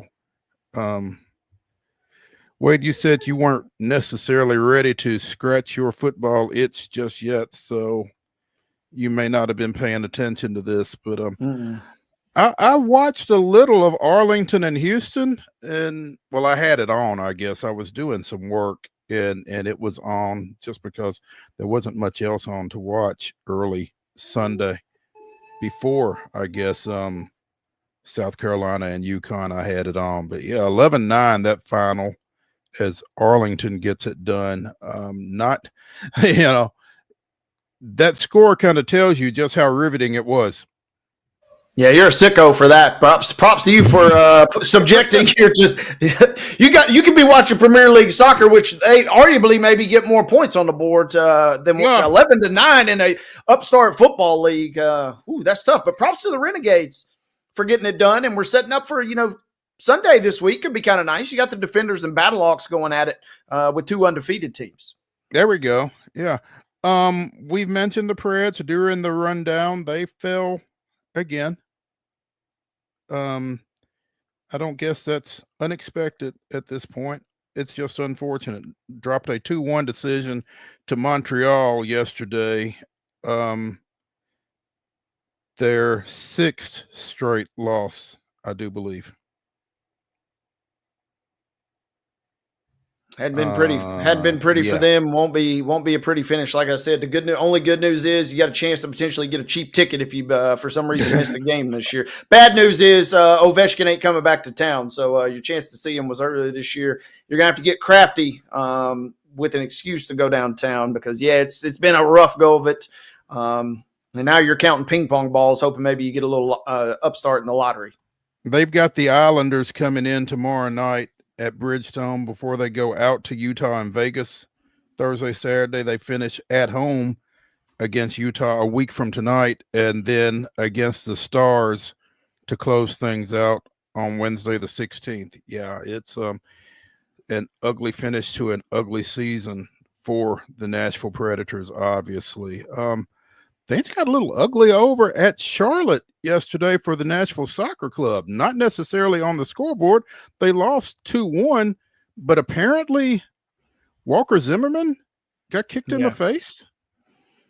Yeah, it sounded gross, and I just missed it. I watched the last 10 of the first half, watched long enough to see Charlotte go up with a second goal early in the second, and I quickly pivoted to something else. And then adding insult to injury was, the Zimmerman news. It did not sound necessarily great, and they had dealt with injury issues with Zimmerman last year, and he was slow to return, kind of into form beginning this season. He kind of is their engine in the middle.